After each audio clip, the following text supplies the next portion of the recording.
Boa noite a todos, boa noite aos nossos colegas que estão nos assistindo, aos nossos colaboradores, boa noite à organização do evento, ao Instituto como um todo. E nós estamos aqui com os nossos colegas parceiros e eu gostaria de dar abertura, né, à nossa atividade, que é uma mesa redonda sobre a violência contra a mulher em tempos de pandemia.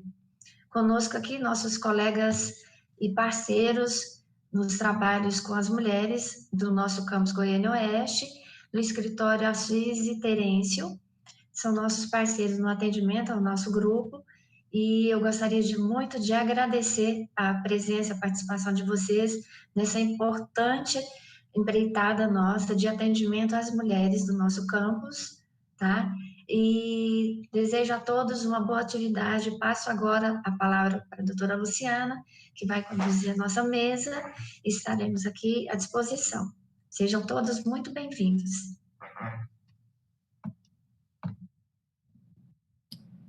Boa noite a todos. Gostaria de agradecer a presença de cada um e agradecer também o convite, né, do Instituto Federal de Goiás, do campus Goiânia Oeste, para participar aqui da semana, né, da Educação, Ciência e Tecnologia, a CECITEC.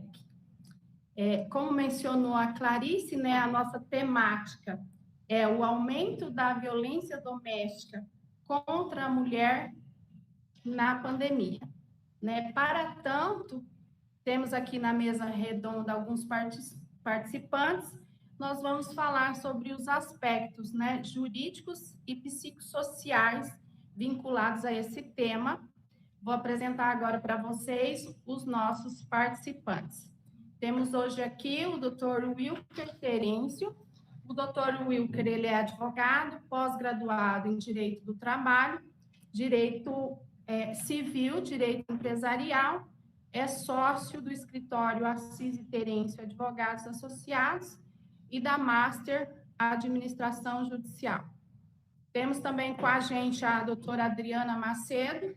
A doutora Adriana é servidora pública na Câmara Municipal de Goiânia, advogada pós-graduada em processo civil, atuante aí na área do direito de família e no direito internacional. Vai participar hoje com a gente também a Clarice Neves, a Clarice que tem formação em serviço social, é formada em direito e gestão pública, é servidora pública do Instituto Federal de Goiás e tem um trabalho aí com foco, né, em mulheres em situação de vulnerabilidade. Para quem não me conhece, eu sou Luciana Assis, sou advogada, pós-graduada em Direito Tributário, sou conciliadora e mediadora, sócia do escritório Assis e Terêncio Advogados Associados e da Master Administração Judicial. Pois bem, nós sabemos aí que durante esse período, né, do isolamento, a qual nós fomos submetidos em virtude da pandemia, houve um aumento significativo aí nos casos, né, de violência doméstica. Nós vamos falar mais especificamente na violência contra a mulher. O número de casos, né, de violência contra a mulher no mundo, infelizmente, é assustador. O Brasil encontra-se aí em quinto lugar no ranking, né, dos países com maiores incidências de violência doméstica contra a mulher. Durante o período da pandemia, no Brasil, uma mulher foi morta a cada 9 horas e a cada 2 minutos, uma mulher foi vítima de algum tipo de violência doméstica contra a mulher, né? Então, no período aí do isolamento, houve um aumento de casos, numa média de 22,2% de registros, né? Foram registrados nesse período também 648 feminicídios teve um aumento de 1,9%, isso se comparado no mesmo período de 2019. Esse registro, pessoal, foi feito aí no primeiro semestre, na verdade, de 2020, e foi feito o levantamento aí pelo Fórum Brasileiro de Segurança Pública. Então, nós estamos falando aqui de um tema super importante que afeta aí todas as classes sociais, né? E o que é mais importante é a gente conseguir identificar casos de violência, né? O que caracteriza em si uma violência doméstica contra a mulher e, principalmente, quais as modalidades de violência que existem. Porque existem várias modalidades, né? Nós temos aí a violência psicológica, a violência moral, a violência sexual, né? Para tanto, eu vou passar aqui a palavra para a doutora Adriana, para ela caracterizar aí para a gente quais as modalidades, né, de violência contra a mulher que existe e o que caracteriza em si, quais os requisitos para que se configure a violência doméstica. Boa noite, doutora.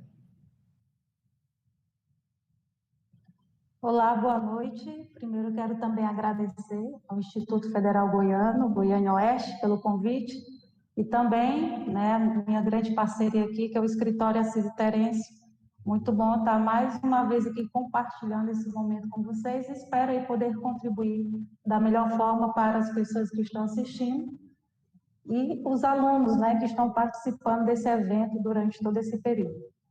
Bom, para a gente entender as modalidades, a violência em si, ela já se define. Todo mundo já sabe o que é que vem a ser uma violência, né? Se você perguntar para um garotinho ou uma garotinha, eles vão falar da forma deles, mas eles sabem o que é que vem a ser uma violência. Mas assim, uma importância de conscientizar sobre como identificar esse tipo de violência em específico. Lembrando que quando a gente fala de violência doméstica, não é obrigatoriamente se trata de uma relação entre homem e mulher, né? Não é sempre o marido e a esposa.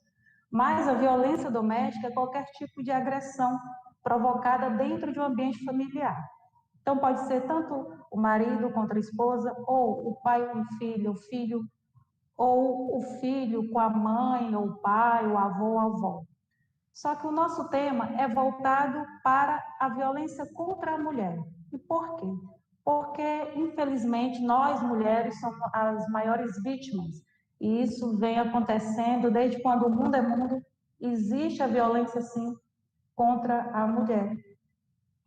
Então, destacando essa violência contra a mulher, no mundo inteiro, existem casos aí que vêm aumentando nos últimos tempos de mulheres sendo violentadas de formas assim diversas.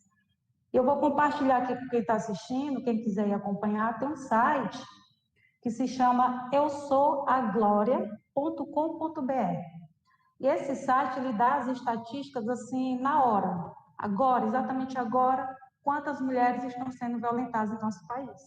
É só você entrar aqui, você vai conseguir acompanhar isso e depois, se der tempo, eu posso até ler depois essa estatística aqui, tá? Então, de acordo também com os dados da Ouvidoria Nacional dos Direitos Humanos, a doutora Luciana falou alguns, né?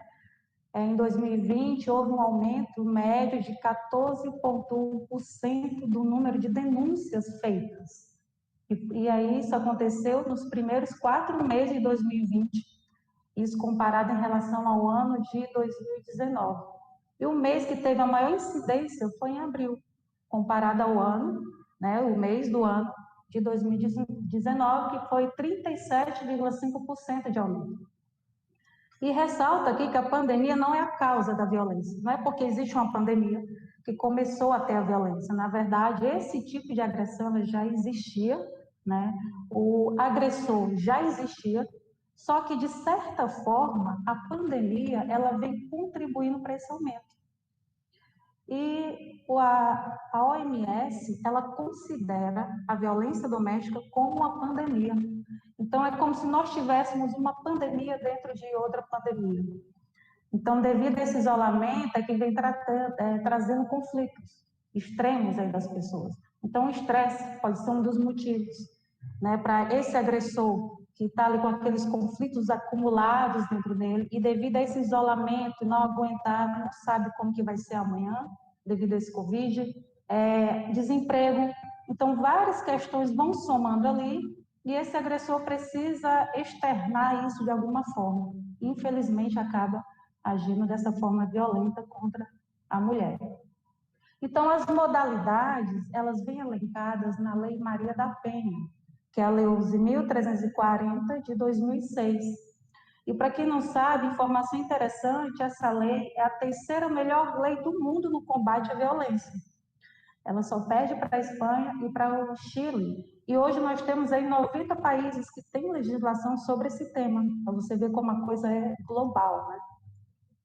Então, as modalidades, como a doutora Luciana já citou algumas, nós temos a violência moral, que vem elencada, sim, na Lei Maria da Penha, que é qualquer conduta que configure calúnia, difamação, injúria.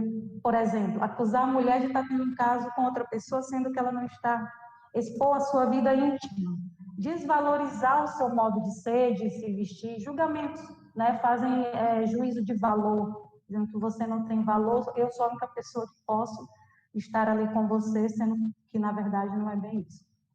A violência patrimonial é quando o agressor ele retém algum bem da vítima, inclusive seus documentos pessoais, como, por exemplo, pode tomar posse da sua habilitação para que você não pegue o carro, né, e possa sair aí o seu direito de locomoção. Ou caso a mulher queira fazer uma entrevista de emprego e ela necessite do seu diploma ali, né, para provar que ela tem sim, uma graduação na sua profissão, e esse agressor pega para si esse diploma para que ela não vá nessa entrevista e que ela não seja, né, colocada ali naquela empresa para poder exercer alguma profissão. Isso também configura um tipo de violência patrimonial. Então, é tomar posse de um bem pessoal, uma moto, um carro que tenha qualquer veículo, ou destrói algum bem que pertença à vítima, justamente para que ela seja ali coagida de alguma forma. A violência sexual, que é todo tipo de agressão que obriga a mulher a ter relações sexuais sem a sua vontade. A mulher se nega, né? Acho que a maioria já ouviu aí, quando fala não, não é não, mas isso não é respeitado.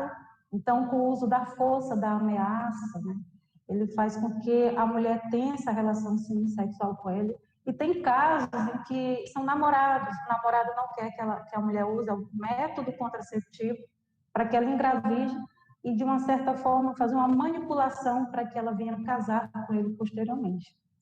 A violência psicológica são condutas que podem causar algum dano emocional e que vem aí diminuir a autoestima dessa mulher, que proíbe que ela venha se desenvolver em suas habilidades, suas ações. São seus movimentos rotineiros, né?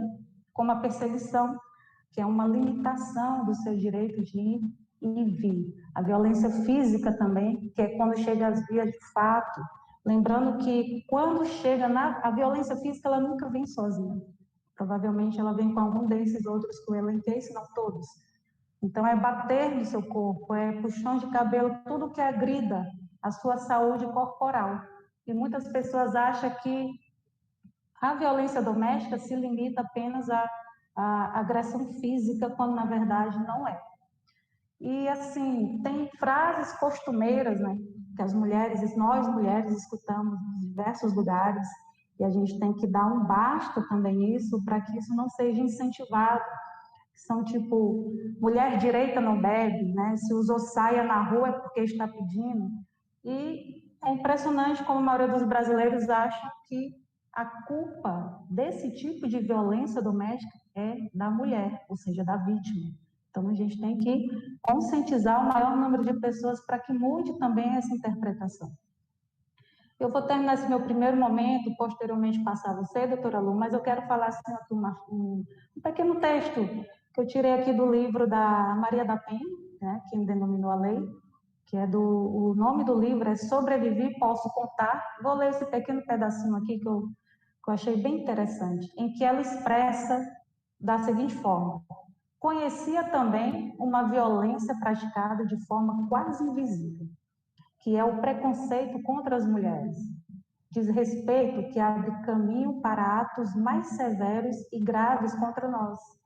Apesar de nossas conquistas, mesmo não tendo as melhores oportunidades, ainda costumam dizer que somos inferiores. E isso continua a transparecer em comentários públicos, piadas, letras de músicas, filmes ou peças de publicidade. Dizem que somos más motoristas, que gostamos de ser agredidas, que devemos nos restringir à cozinha, à cama ou às sombras. Essas são as palavras de Maria da Penha, e eu volto aí com você, doutora Luciana. Que bacana, doutora. Nós colocamos aqui no chat, né, o link do site que a doutora mencionou, que é Eu Sou a Glória, onde é possível acompanhar aí os índices, né, de forma virtual e atualizada. Vamos falar agora um pouquinho sobre os aspectos, né, jurídicos da violência doméstica contra a mulher. Doutor Wilker, identificada aí uma situação de violência, quais os mecanismos, né, que as vítimas têm à disposição para fazer aí uma denúncia, para buscar um auxílio? Boa noite, doutor. Olá, boa noite, pessoal. Gostaria de, nesse primeiro momento da fala, agradecer profundamente aos envolvidos nesse projeto, de trazer informação, de poder contextualizar um tema tão importante, que é a violência contra a mulher, a violência doméstica, que ganhou mais do que nunca, agora nesses tempos de pandemia, um impulsionamento, né, tão grande. Então, eu gostaria de agradecer a direção do campus Goiânia Oeste, na pessoa do professor Cleberson Arruda, a gerência de pesquisa, pós-graduação, extensão, na pessoa da Charlize Pedroso. Agradecer também a Clarice, né, que sempre nos envolve nessas causas sociais e nos traz a possibilidade de poder compartilhar um pouquinho desse conhecimento que nós vivenciamos muitas das vezes no dia a dia, na nossa atividade, que é a advocacia, mas também poder compartilhar informação. Hoje, uma pessoa que tem informação, a pessoa perde as vendas, né, que muitas das vezes é imposta por uma cultura, por uma sociedade. Pois bem, pessoal, quando hoje nós falamos em violência doméstica, e como bem foi abordado aqui pela doutora Adriana, e que em brilhantes palavras especificou os tipos de violências que acontecem no âmbito domiciliar, e principalmente com a mulher, seja ela a física, psicológica, financeira, patrimonial. E quando isso acontece com a vítima, o que eu posso fazer? Eu sendo vítima, o que eu posso fazer, Will? O que eu posso fazer, Luciana? O que eu posso fazer, Clarice? Bem, o primeiro passo, obviamente, é quebrar o ciclo de silêncio, tá? Hoje, nós identificamos e observamos que muitas mulheres não conseguem quebrar esse ciclo de silêncio por medo de retaliação, por medo, principalmente, do agressor, por uma questão de tentar conservar e manter a família, né? E também, eu acredito que a principal, eu acredito que seja a vergonha, né? A mulher ser exposta, a mulher ter que contar, ter que denunciar, buscar as autoridades policiais, ao judiciário, uma situação que, aos olhos de uma sociedade conservadora, isso jamais poderia acontecer no meio familiar. E, obviamente, um dos grandes fatores que possibilitam e fomentam essa situação é o medo de impunidade do agressor. Então, toda essa situação, isso aliada principalmente à questão de acreditar que esse agressor, ele pode mudar, existe mudança, é só uma fase, é só uma fase ruim da vida, é porque ele está passando por problemas no trabalho, está sofrendo uma pressão dos pais, enfim, uma série de fatores. Isso faz com que a vítima, a mulher principalmente, ela se reclui e fique automaticamente afastada dos meios legais que ela possa fazer uso. Como bem abordado, isso traz aqui uma outra reflexão, um outro meio, uma outra violência que acontece com essas vítimas, na verdade, assim, até uma situação, é a violência em cima de uma violência. Por quê?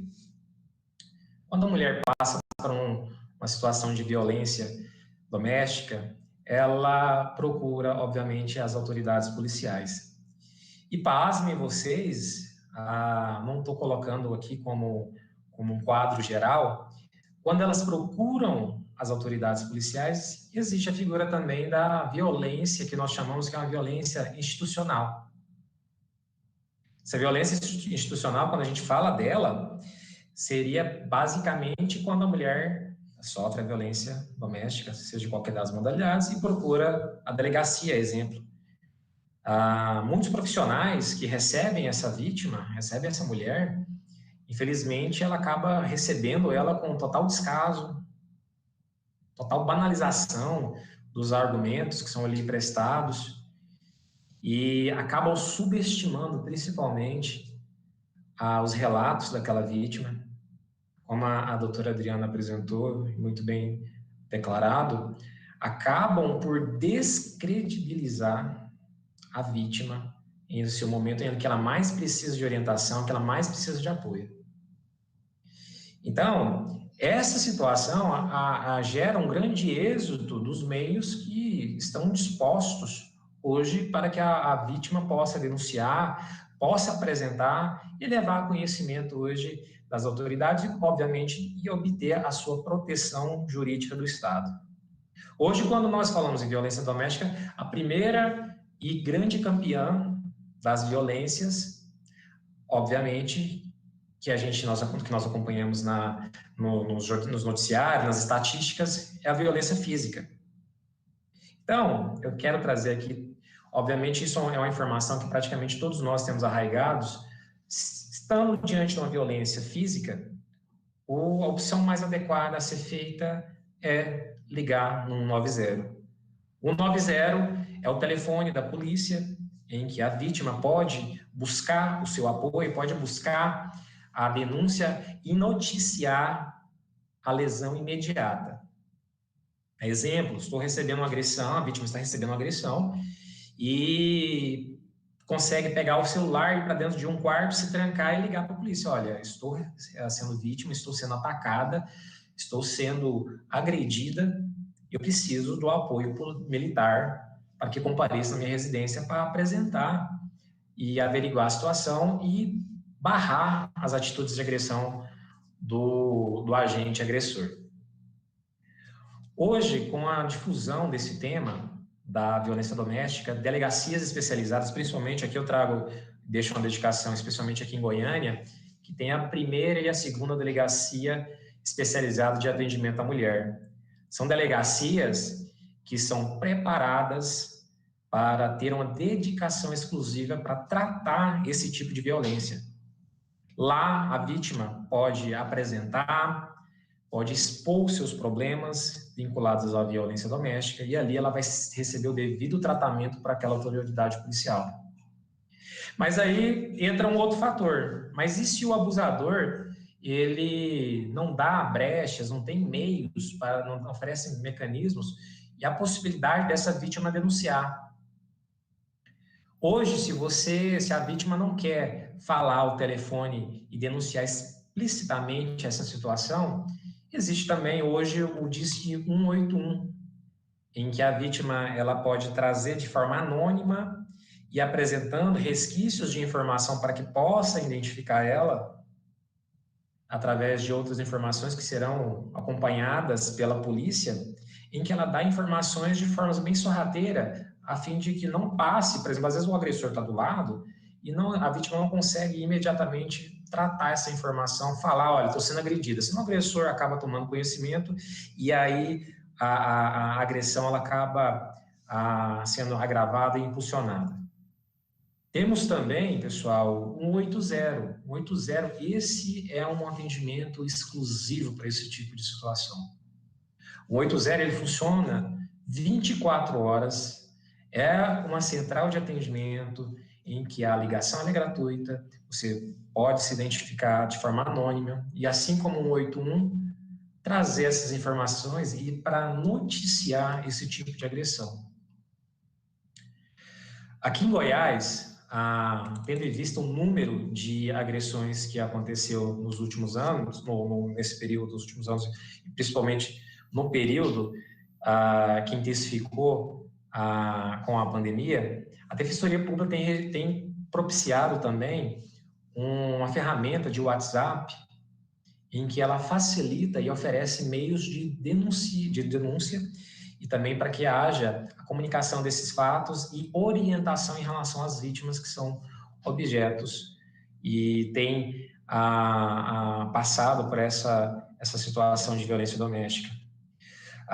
Com o crescimento da pandemia e principalmente dos casos de violência, algumas empresas, a sociedade em si, empresas privadas de tecnologia, desenvolveu até mesmo alguns aplicativos que permitem esse tipo de denúncia e até mesmo a opção da vítima conversar com pessoas que passaram ou estão passando pelo mesmo tipo de situação, ao ponto delas se solidarizarem e ajudar essa vítima que passa pela violência doméstica.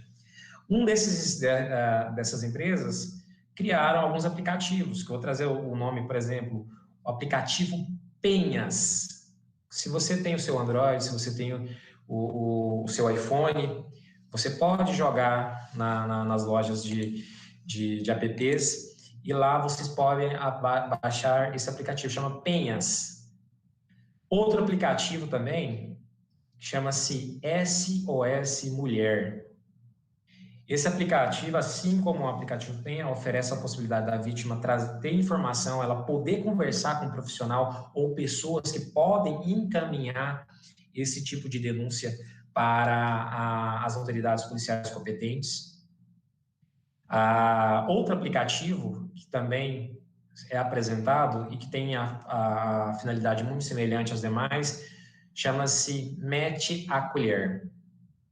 Esse aplicativo, ele une vítimas de relacionamento abusivo e outras mulheres que estão disponíveis para auxiliar as vítimas de violência doméstica.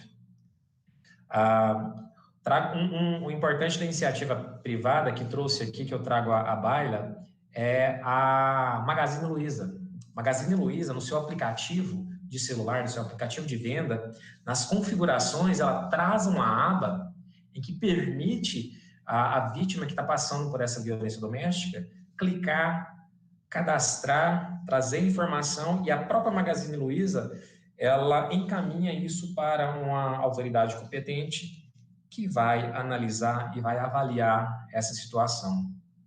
Outras empresas privadas, a exemplo do Pão de Açúcar, do Extra, o Açaí, nas suas páginas de aplicativos também trazem essa opção, que permite esse tipo de denúncia, esse tipo de comunicação.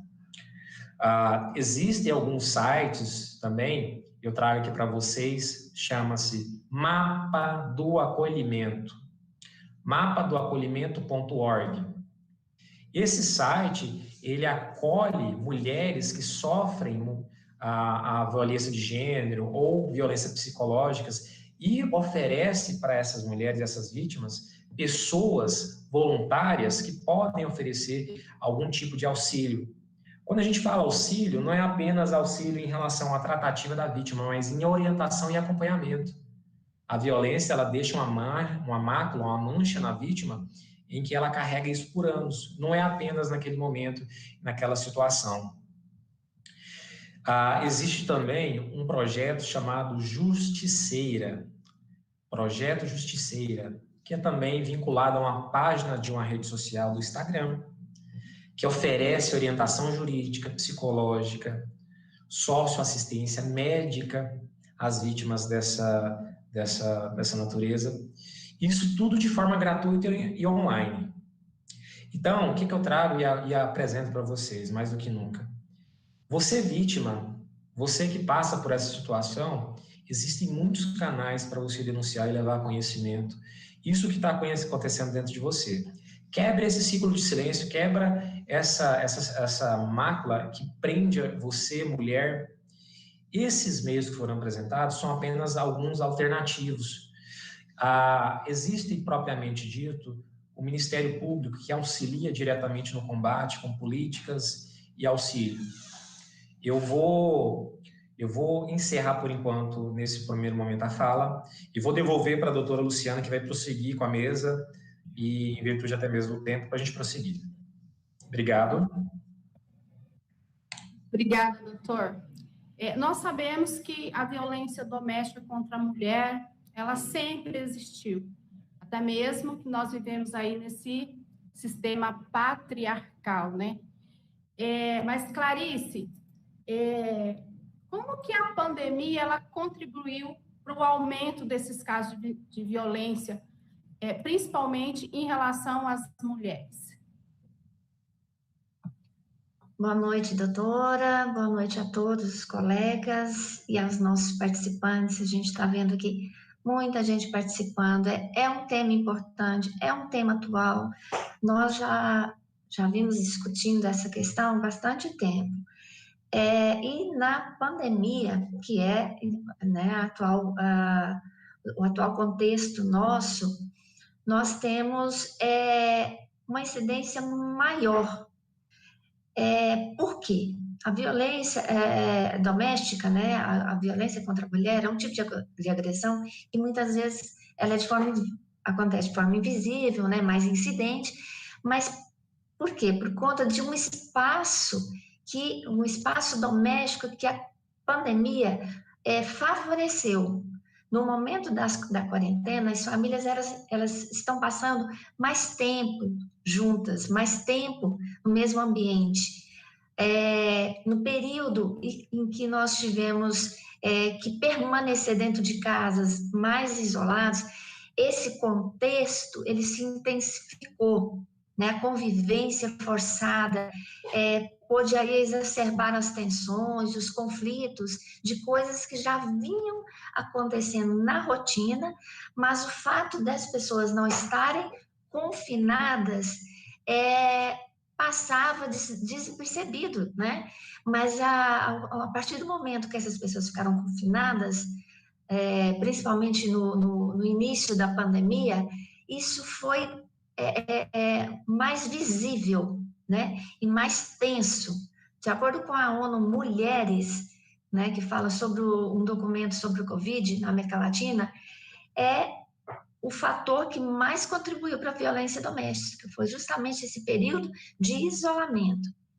Por quê? Né, que relevância teve isso? Em primeiro lugar, porque a conjuntura, né, trouxe tudo isso, várias dificuldades para a família. E aí vem se agravando desde o início de 2020. A perda de empregos, não só para o homem, mas para a mulher, porque a mulher estava muito concentrada na área de serviços, e principalmente na informalidade, né? Perdendo esse emprego, ela ficou mais vulnerável ainda do que já era. E o homem, diante dessa situação de desemprego ou da dificuldade, passou a ficar mais tenso, mais nervoso e mais violento. E aonde que ele vai descarregar? Na pessoa mais próxima, que está dentro do seu ambiente, a mulher, né? No Brasil, as mulheres são mais sujeitas à informalidade do que os homens. E mais de 90% dos trabalhadores domésticos são vulneráveis, né? Economicamente. Mais de 70% dos trabalhadores informais são negros. Um outro fator, né, que as pessoas podem perguntar se tem alguma relação. A maioria dos trabalhadores, das trabalhadoras, são negras, que também vem favorecendo, né, a questão da violência. E a precariedade mesmo, em todos os sentidos sociais e econômicos, né? Principalmente no caso da mulher negra, intensificou muito. E que reflexos a pandemia trouxe para essas mulheres? Essa conjuntura de pandemia, ela penaliza de forma desproporcional. Ela não penaliza só um grupo de trabalhadoras, mas na maioria das vezes, as trabalhadoras, né, que passaram por esse período de dificuldade econômica e vem agravando essa situação. Muitas das vezes, com a dificuldade das empresas, dos patrões, as mulheres são as primeiras a serem demitidas, infelizmente. E aí está o grupo de mulheres negras. Estudos indicam que as mulheres são mais demitidas do que homens. E elas passam a se tornar, nesse período, nesse momento, mais dependentes financeiramente aos seus companheiros dentro de casa, né? Então, isso aí é um agravante. O homem, ele se sente mais pressionado, a mulher ali se torna uma válvula de escape, né? Uma forma dele, e a mulher se culpa por isso. Não é culpa da mulher passar por essa situação, foi o contexto da pandemia que agravou isso tudo, né? A fuga aí da situação de violência para essas mulheres dentro desse meio, né, fechado, ficou mais difícil. Os serviços foram restritos, a sua mobilidade, a sua movimentação foi mais restrita, a diminuição de renda, essa convivência ininterrupta com o agressor.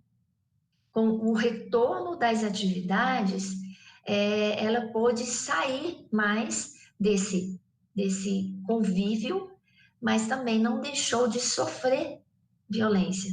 A mulher, ela, nessa vulnerabilidade, né, como já foi dito, ela repercute muito essa maior dependência doméstica do agressor. Ela passa a ter mais dependência em todos os aspectos, no financeiro, no emocional, né, o familiar. Às vezes, ela está convivendo com o seu agressor simplesmente porque ela não tem uma família para dar apoio, não tem uma casa né, a sua casa própria para separar, para ela sair dessa convivência. Então, ela não consegue, nessa dificuldade, romper com o ciclo da violência. Por isso esse agravante na pandemia foi tão alto, tão sério para a mulher. A doutora Luciana passou aí alguns dados, mas no Brasil, em 2020, cerca de 2,3 mortes acontecem para cada 100 mulheres. Né, no mundo, aliás. No Brasil, são 4 mortes para cada 100 mil mulheres. Então, a taxa, ela sobe de forma crescente na pandemia. E a cada 3 vítimas de feminicídio no Brasil, 2 aconteceram dentro de casa, nesse ambiente restrito com o seu agressor. Então, é impressionante como a pandemia trouxe aí um contexto muito sério, muito grave para a mulher. E a mulher, ela se sente culpada. Está acontecendo isso porque eu não ajudei, porque eu não fiz, eu não pude fazer melhor. Eu não consegui, eu não tenho renda, eu não tenho casa, eu não tenho isso, eu não posso fazer. Não é culpa da mulher, que isso fique muito claro, colegas, que não é culpa da mulher sofrer violência. Às vezes a violência vem gratuita, é por uma roupa, é porque ela está conversando com uma amiga, né? Ou recebeu um telefonema, ou recebeu uma mensagem. Então, tudo se tornou um motivo para o agressor cometer essas atrocidades, né? Mas que a mulher não se culpe por isso. Nós já conversamos isso muito com os nossos alunos, nos nossos grupos, que não se sintam culpadas por isso, né? Não são vítimas, não são as culpadas, né? Pelo que aconteceu ou pelo que pode acontecer. Então, é um entendimento equivocado aí das mulheres, tá? O problema, internacionalmente, ele, né, trouxe algumas medidas, como o doutor falou, tem várias formas de você denunciar, de você pedir socorro, né? Você não precisa ser mais uma vítima. Primeiro que você pode e deve se reconhecer como capaz de sair dessa situação, capaz de ser um melhor, capaz de encontrar, né, o seu caminho, capaz de se sustentar sozinha, de viver sozinha, porque às vezes a dependência é tão grande que ela acha que ela não pode sair de casa. Ela acha que a convivência dela ali é obrigatória por causa da casa, por causa do dinheiro e até por causa dos filhos. Você não é obrigada a viver sobre, né, viver sobre essa condição.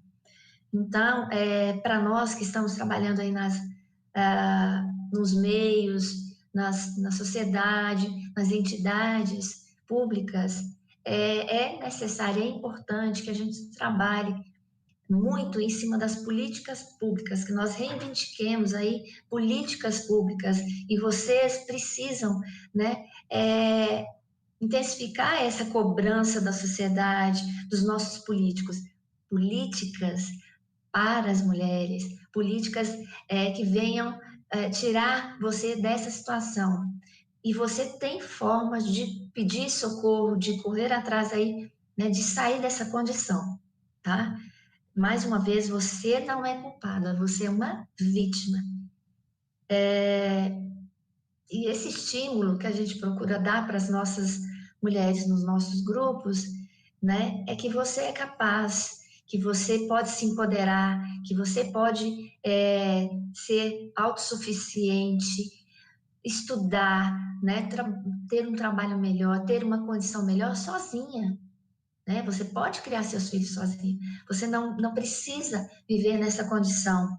Então, vamos buscar contribuir aí com as nossas, né, colegas, né, com as nossas mulheres, encaminhando para locais que possam dar o suporte, que possam dar estímulo para elas, né, se desenvolver, estudar, trabalhar. Nós temos a obrigação, né, de dar essas informações, de correr atrás disso e de dar o suporte necessário. Nós estamos aqui fazendo o possível para isso. Esse momento não é o primeiro e não vai ser o último que nós fazemos, né, para dar um pouco mais, trazer um pouco mais de informação para esse grupo, né? E vocês precisam procurar essas informações. Hoje, com a internet, você tem muito acesso, seja em casa, seja no seu trabalho. Vamos buscar nos concentrar aí nas informações, tá? Nós estamos agora perto do nosso período, nós vamos abrir para algumas questões, tá? Eu vou agradecer muito os nossos colegas e os nossos participantes.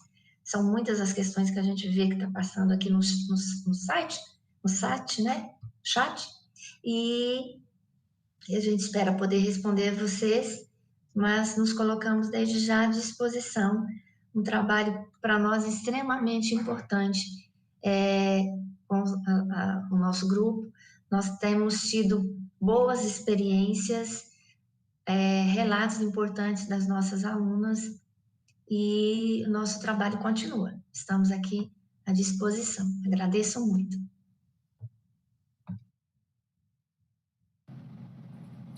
Clarice, como foi pontuado, né, estamos vivendo aí uma pandemia de violência contra a mulher dentro da pandemia.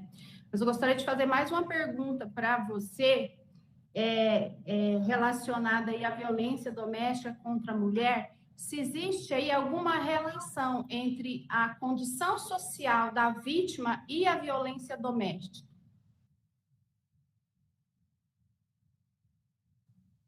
Como eu disse, ela agrava porque ela torna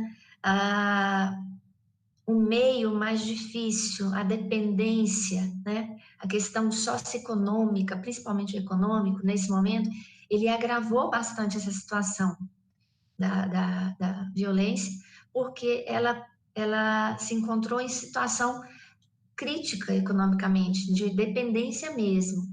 Então, ela é um fator, tá? O econômico, o social, assim como a gente tem visto alguns índices, não é um fator muito claro, mas tem mostrado que também tem tido alguma pontuação importante as trabalhadoras negras, como eu falei. Tá? Então, o socioeconômico, ele agrava sim, ele tem a sua relevância, teve a sua relevância na pandemia, mas a violência, ela não escolhe classe social. Nós podemos ver em diversas reportagens e notícias, ela não escolhe uma classe social. Essa situação, ela agrava sim, mas ela não escolhe quem é que vai ser vítima.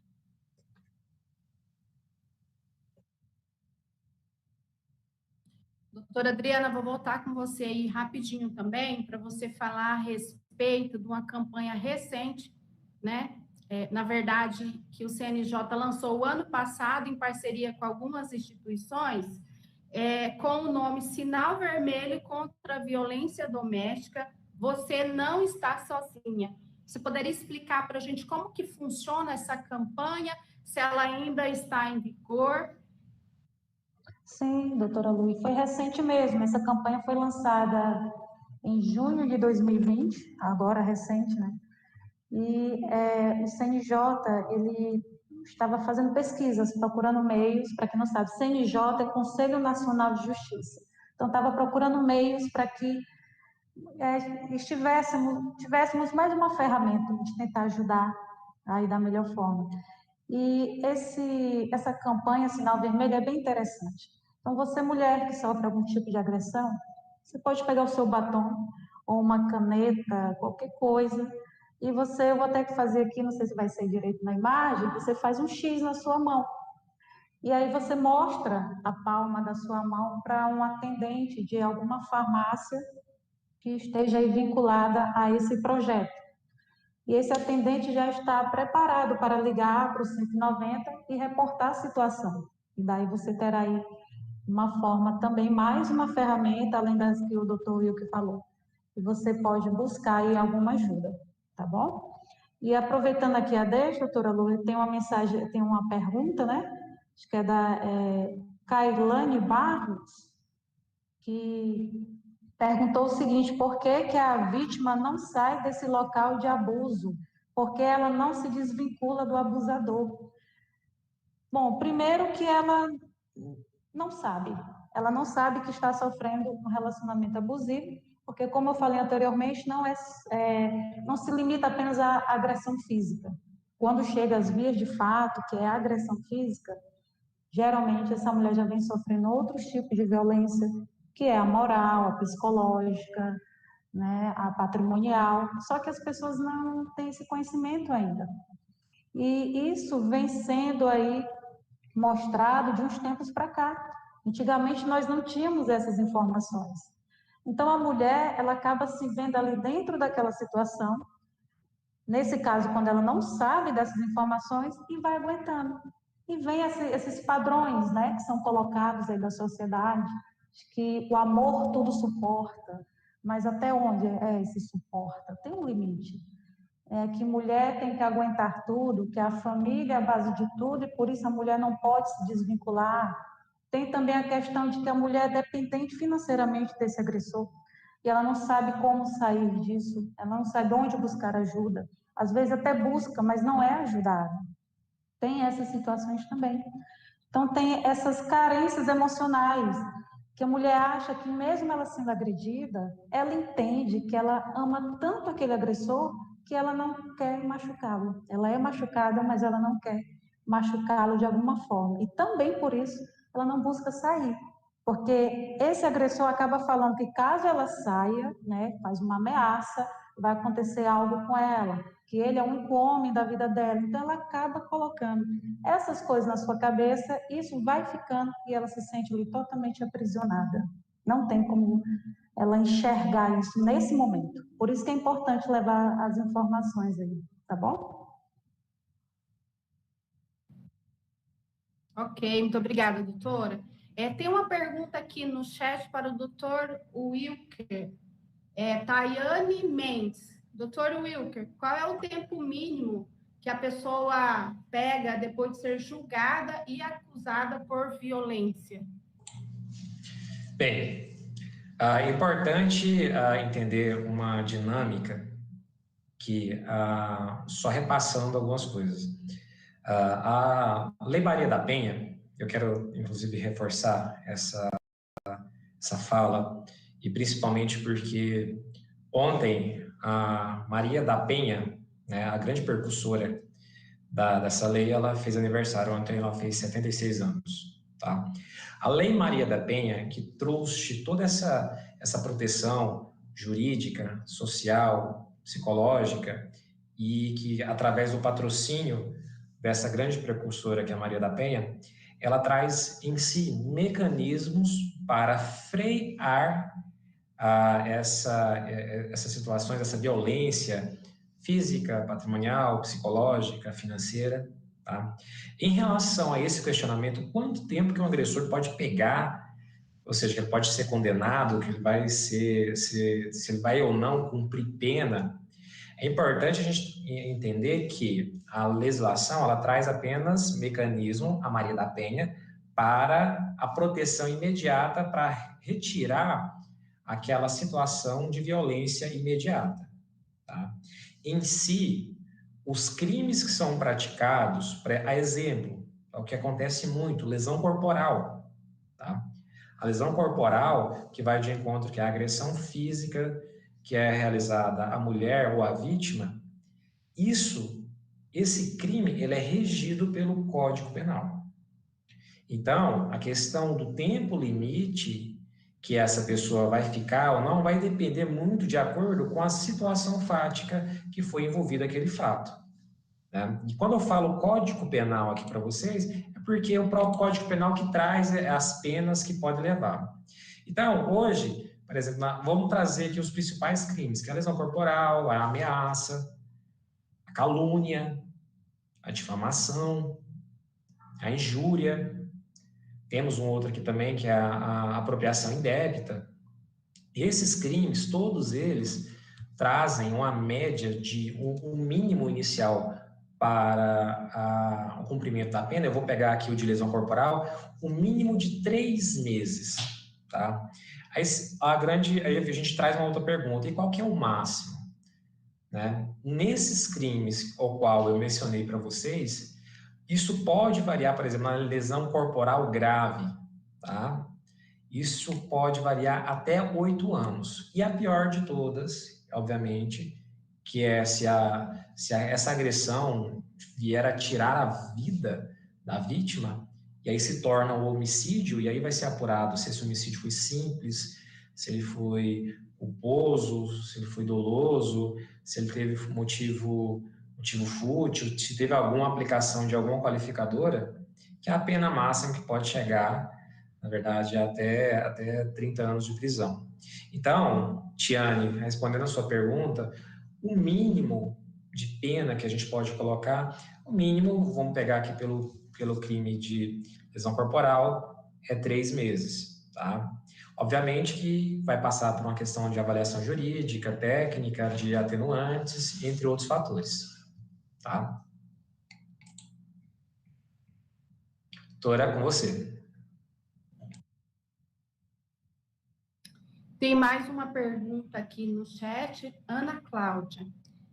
Se a mulher está sendo vítima de violência no âmbito doméstico e familiar e decidir sair de sua residência, ela perderá seus direitos em relação à guarda dos filhos, pensão, divisão do patrimônio? Pessoal, a mulher não perde nenhum direito.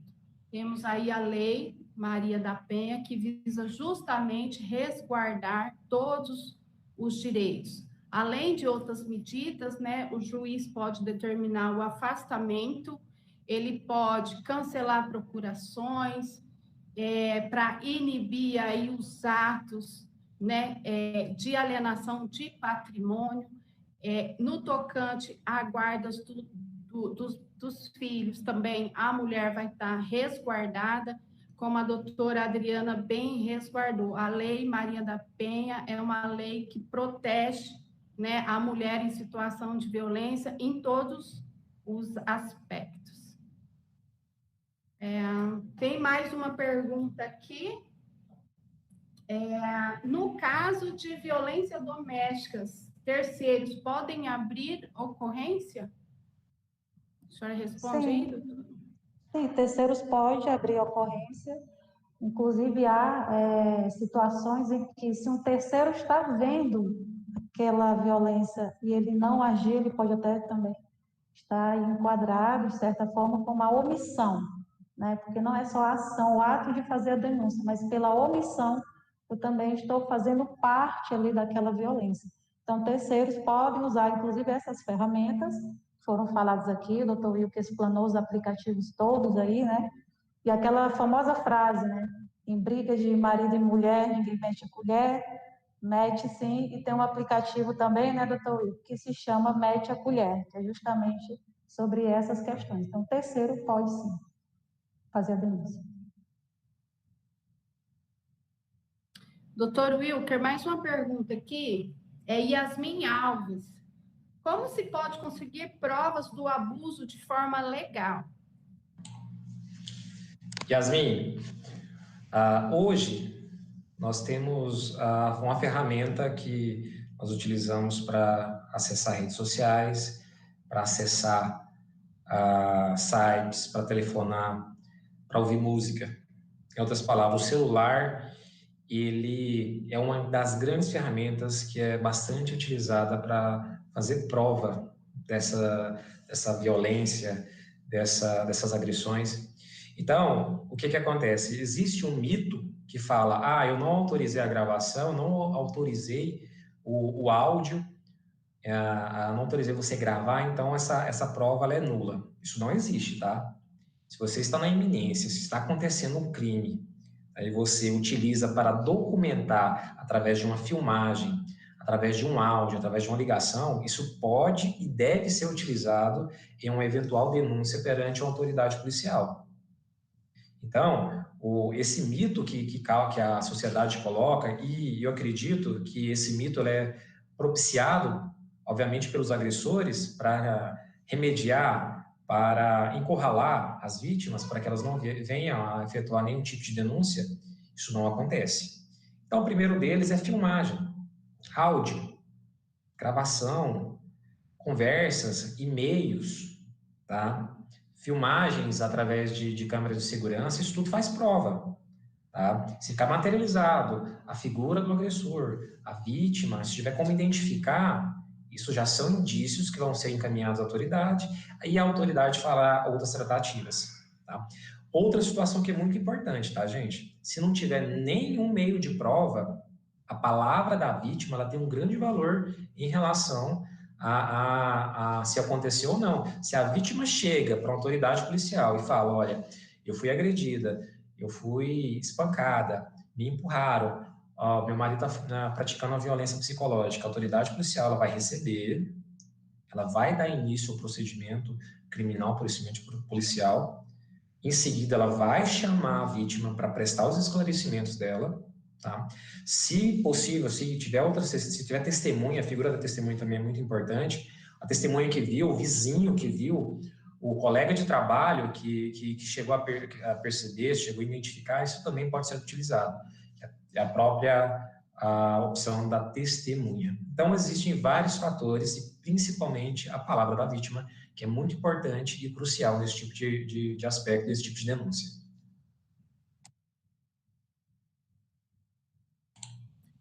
Larissa, eu tenho mais uma pergunta para você. Quais os reflexos da violência doméstica na vida da mulher? Doutora,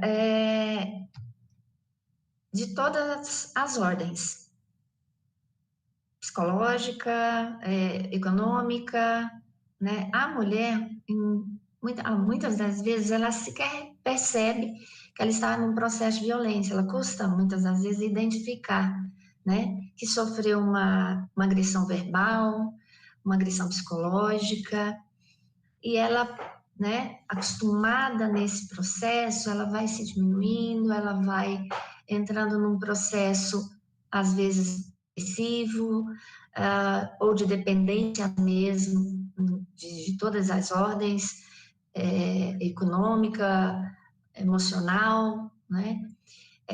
São reflexos, algumas das vezes, imediatos, né? Naquela questão, por exemplo, patrimonial, ela está sendo impedida de usufruir do seu patrimônio, reflexos de ordem psicológica são muito sérias, né? Não sou uma psicóloga para esclarecer isso, mas muitas das vezes as vítimas, principalmente de uma agressão mais grave, ela leva isso, carrega isso para o resto da sua vida.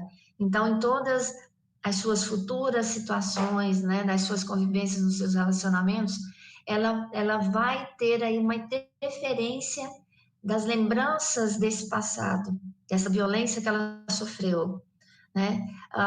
O social, família, o econômico, o trabalho, a dificuldade da mulher sair para trabalhar, às vezes porque sofreu violência no ambiente de trabalho, né? Então, são reflexos que, às vezes, eles perduram por muito tempo. Então, de todas as ordens, não só o físico, né? Como são algumas questões tão graves de violência física, e que podem chegar à morte. Nós temos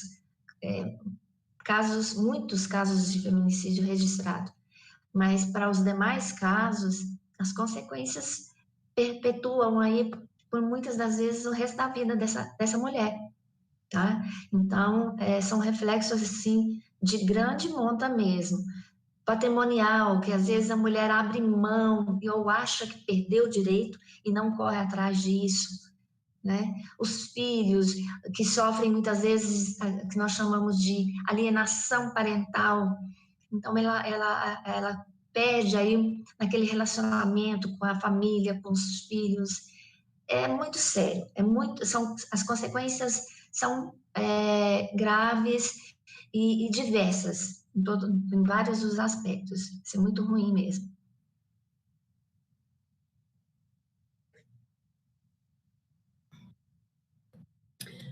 Bom, pessoal, estamos chegando aqui no finalzinho, né? A mensagem que eu quero deixar para vocês é a seguinte: o artigo 6º da Lei Maria da Penha, tão citada, né? Ele dispõe que a violência doméstica e familiar contra a mulher, ela constitui uma forma de violação aos direitos humanos. Então, não vamos seguir, né, o velho sistema patriarcal, aquele onde ensinavam, né, que na briga de marido e mulher não se mete a colher. Não podemos nos calar diante da violência doméstica, desse aumento da violência doméstica. Eu quero falar para você, mulher, que você não está sozinha, que você deve conversar com seus amigos, com seus familiares, que você deve procurar ajuda, pois o seu silêncio pode matar. Uma boa noite a todos. Clarice, vai falar? Eu quero agradecer muito a participação de vocês, porque os colegas, as nossas alunas que estão assistindo, os profissionais que estão aqui com a gente têm sido grandes parceiros já há algum tempo com o grupo de mulheres, têm atendido algumas causas, né, algumas das nossas alunas, dando aí esclarecimentos, orientações, porque é muito importante, meninas, que vocês busquem informação, orientações.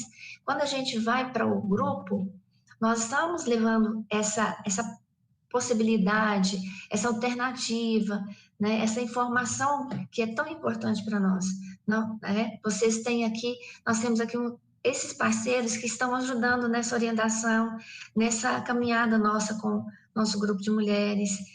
Foi uma experiência muito boa, já há algum tempo que a gente vem trabalhando com o grupo e com esses profissionais no sentido de, né, trazer aí, aproximar essas mulheres que têm tantas dúvidas e pouco esclarecimento do que acontece, como procurar ajuda, né? Orientações do que tem, do que não tem direito. A mulher acha que ela não tem direito, que perdeu tudo. Não, não é assim. Então, vamos buscar essas orientações. Nós temos também a Defensoria Pública e outros caminhos. É muito difícil para uma mulher, a gente sabe, ela chegar numa delegacia para fazer uma denúncia, porque ela se sente humilhada, ela se sente constrangida, mas são muitos os meios e as formas de procurar ajuda, né? E nós, junto com esse grupo maravilhoso que está aqui, a gente tem procurado dar esse caminho, né, essa orientação, essas informações. Então, eu quero agradecer imensamente a parceria de vocês e nós vamos continuar nesse trabalho, né, com esse grupo maravilhoso, com a nossa querida psicóloga Aline, que tem dado muito apoio para as nossas alunas.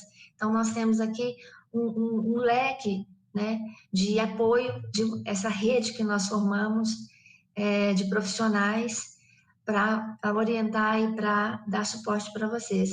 E é também importante que vocês façam a própria rede dos seus vizinhos, dos seus familiares, dos seus amigos, tenha uma sua rede também, para que você tenha como pedir ajuda no momento difícil, tá? É importante você ter essas alternativas aí. Nós nos colocamos à disposição, agradeço imensamente a organização do evento, a GPEX, os nossos parceiros, um trabalho maravilhoso e não termina aqui. Nós ainda pretendemos voltar com outras oportunidades, outros momentos, tá? Um grande abraço a todos. Até breve. Posso falar também? Bom, eu vou mandar um abraço aqui. A gente está recebendo alguns elogios, estou recebendo aqui as mensagens, né? Então, vou mandar um abraço para esse pessoal: Arielle Gonçalves, né? Letícia Alves, Lorena, né? Eu fico muito feliz de ver essas mensagens e, assim, a gente consegue ver que o objetivo está sendo alcançado, né, gente?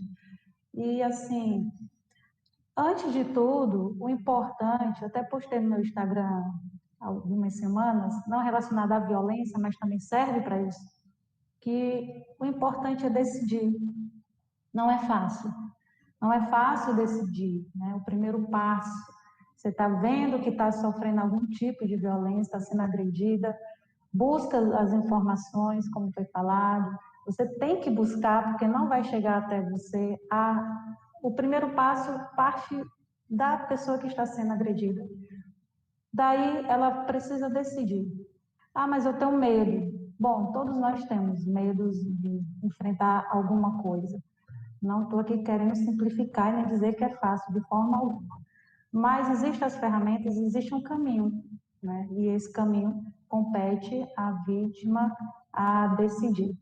Não é fácil manter-se nessa relação e também não é fácil sair dessa relação. Os dois caminhos são difíceis, então escolhas são difíceis. Qual difícil você vai tentar enfrentar, né? Então busque ajuda, gente, busque ferramenta, porque hoje em dia a gente tem aí os meios, né? Graças a Deus a gente tem os meios e estamos caminhando aí. O doutor Wilker falou da Magazine Luiza, eu indico aqui que sigam a dona da Magazine Luiza, que se chama Luiza, e que ela faz parte aí de um grupo que chama Grupo Mulheres do Brasil, que é no Instagram, eu sigo também, e ela faz muitas campanhas aí voltadas para as mulheres. É maravilhoso o que ela vem aí informando e fazendo com esses temas, né? Também tem uma juíza, né, doutora Luciana, que a gente segue, conhecida aí no Brasil inteiro, é uma querida, e leva também essas informações por meio do seu Instagram, que é Maria_Consentino. Ela também maravilhosa, está quebrando aí vários tabus aí que veio desse patriarcado, como a doutora Luciana falou. E também é bom seguir para ter essas informações. Então, espero que tenha ajudado. Agradeço aqui mais uma vez o Instituto Federal e por todo o convite de estar fazendo parte aqui desse momento. Muito obrigada, gente. Nós que agradecemos, Adriana. Tudo eu que... Pessoal, agradecer a todos os envolvidos, o Instituto Federal, a Clarice, a Aline, principalmente, que nos apoia, que nos traz a possibilidade de poder falar com vocês. O recado que eu deixo para finalizar a fala é só um: mulheres, despertem. Despertem.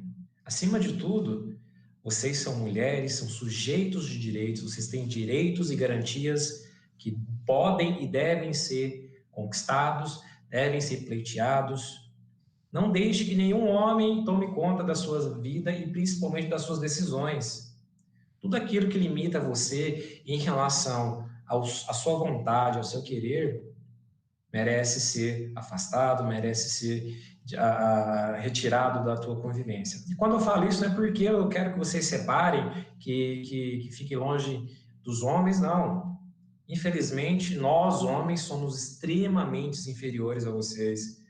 Nós não sabemos lidar com esse tipo de sentimento. Nós não sabemos o valor, o quilate que é uma mulher na vida de um homem. Então, despertem. Despertem para a vida, despertem para as atitudes, para as decisões, tudo aquilo que limita vocês. O homem que limita a roupa que vocês usam, o local, as amizades, isso não é homem. Isso, na verdade, é um carcereiro amoroso.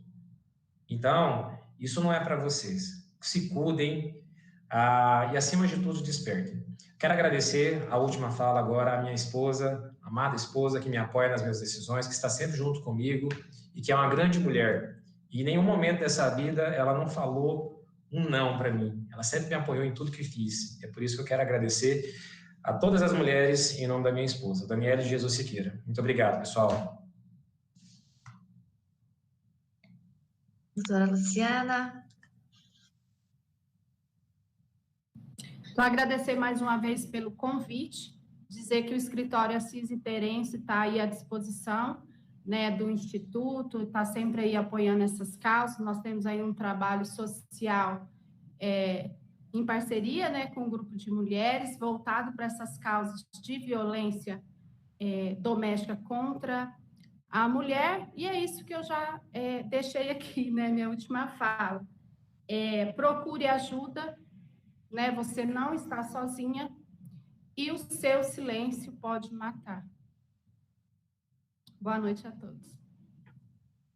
Boa noite, verdade. E não virem, não sejam mais um número na triste estatística do nosso país. Obrigada a todos, nossas alunas, nossos convidados, nossos servidores. Muito obrigada e uma boa noite. Até a próxima.